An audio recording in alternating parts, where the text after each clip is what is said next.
We're not going back to the past where women had no rights. Ever, ever, ever.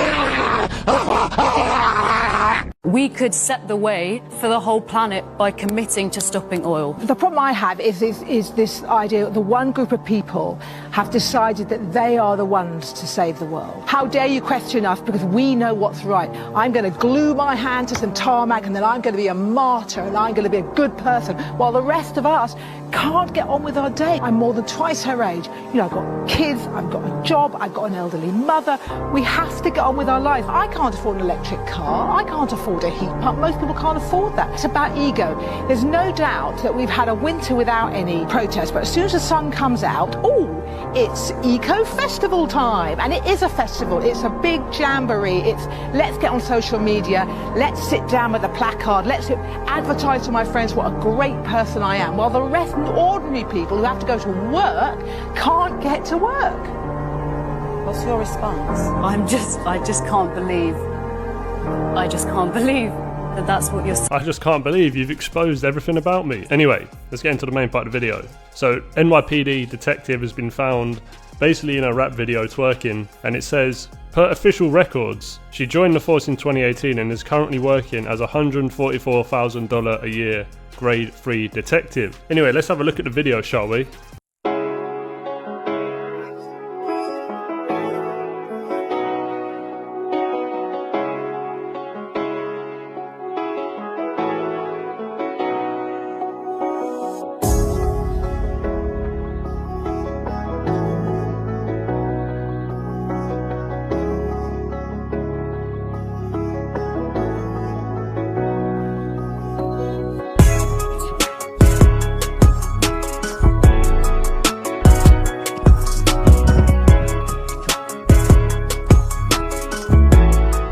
Now I had to mute the original music, obviously for copyright reasons, but trust me, I done you a favour. Now a lot of people are saying she's thrown her career away, she's going to get fired. I don't think she can actually get fired because she done it in her free time, but I know what could happen when she's actually back at work. They're not going to take her seriously and she may now struggle to actually get career progression because let's be honest, this is not the type of person that you want representing the NYPD. I'm just going to be honest, this is how they're going to think, right? So anyway, let me know your thoughts down below. What do you think will happen? You do OnlyFans? Yeah. Who the fuck is paying $12 a month? You're tripping. Is it really worth $12? If you don't have the money for it, it's like fine. No, it's just like, well, these are your titties.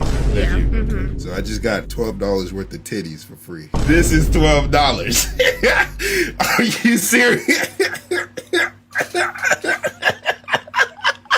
You're charging niggas $12. But you don't have the money to pay for it. $12. You're charging niggas a Domino's pizza, large. They get the Domino's pizza at the end of the day. Would you guys prefer free college or free abortions? Abortion. Free abortions? Yeah. In what age do you think most trans kids determine that they're trans? Violet told us when she was 1.5. She's been telling us since she could speak. I hear a lot of, we're not going back. What are we not going back to? The kitchen. What is your biggest fear in 2025? People not understanding the difference between lies and truth. What is a woman? Does it really matter? So could I be a woman if I wanted to be? Yes. Okay, quickly, so I misunderstand. Are we saying that 2 + 2, if you say it's 4, that's racist? I mean, that sounds like we may be mischaracterizing it. What, if you can quickly sum it up? No, that's not mischaracterizing it at all. Math is basically racist under this ideology because it says there is no such thing as an objective reality. So 4 might not be the right number. 2 + 2 might actually equal 5. We're getting arrested. Yeah, Trende Arago gang members that are in the country illegally. That's a good thing that that's happening. Thank God. Huh? What articles? Can you cite them? ICE arrests nearly 200 Trende Aragua members, prepares deportation flights to Venezuela. This was just a report that I pulled up from February 5th. But this is what being widely reported on. This is one of the most violent gangs in the world that Joe Biden and his open border Democrats imported to terrorize the United States, which is just really loving and amazing. Yeah, you know it's also one of the most violent gangs in America? Proud Boys. No, it's not. Yes, they are. No, it's not. Yes, they are. Like, not by a long shot, actually. Not by a long shot. Okay, how about the KKK then? They're a gang. Name me one murder the KKK has committed in the last 20 years. Oh, honey. No. Let her answer. Oh, honey. That's fine. In the last 20 years? Yeah, in the last 20 years. One I can't give you an example, but they have a hard... The most violent gang in the U.S. You can't give one example of a murder over the last 20 years? Lynchings, honey. Lynchings by lynching. 50 years ago?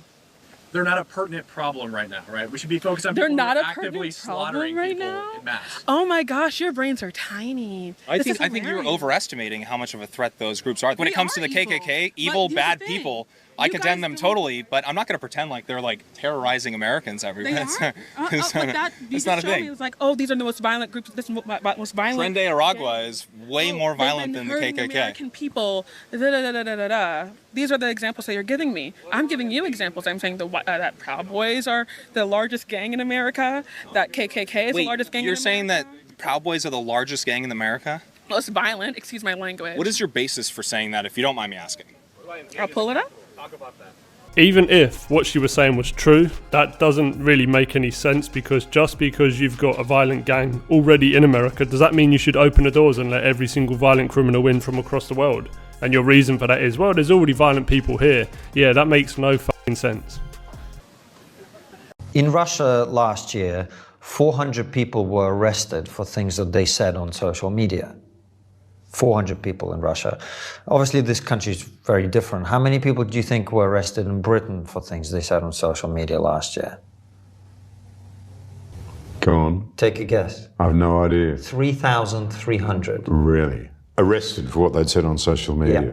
What sort of things get you arrested? Well, one example I give in my show is there was a young woman from Liverpool called Chelsea Russell, and people can look this up. Her friend was killed in a car crash, 19-year-old woman, and she posted lyrics of his favorite song on her Instagram. And it was a rap song, so the lyrics contained several instances of the N-word. She was arrested, prosecuted, found guilty, given 500 hours of community service and a fine, tagged, and for a year she was under 8 p.m. to 8 a.m. curfew. My goodness. In Britain. In Britain. You don't care about this country, and that is unacceptable if you claim to be the President of the United States. So we are here, we are not going anywhere, we are going to continue to fight back, and we are going to continue to speak lies to his truth, to his stealing, and to his cheating. Thank you. Everything she said made no sense. Speak lies to his truth. So if he's telling the truth, why would you then respond with lies? That means you're the one admitting dishonesty. But I'm going to give her the benefit of the doubt and say she misspoke. But everything else she said didn't make sense. She started off with a baseless accusation, which is, you don't care about this country. Then she went on to moral judgment by saying, this is unacceptable. What exactly is unacceptable? Then she went on to some vague call to action by saying, oh, we're here and we're not going anywhere. There's no logical flow between any of her ideas. It's literally just a collection of buzzwords. I want to congratulate you on being nominated for what we call the Coon Award. I got that. I have one right here. Look. Everybody that's watching us, please put your digital hands together. You see it? Congratulate our Reverend Jesse Lee Peterson for working on behalf of white supremacy and against his own people. What's a coon? By hustling, by being a race hustler. What's a coon? A coon would be, of course, you. A coon being one that spouts white supremacist ideology mindsets on behalf of white people, work against their own people that are willfully. Who are my people? Who are my people? You know what? That's a good question, because we really can't say that you belong to us. In fact, I don't think most of us want to. Who is us? Who is us?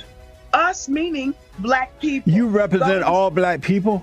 Excuse me? Do you represent all black people? You know, I do represent black people in different how about ways. All black people? In some way. Anyway, that's enough of that shit today. I'll catch you on the next one. Peace.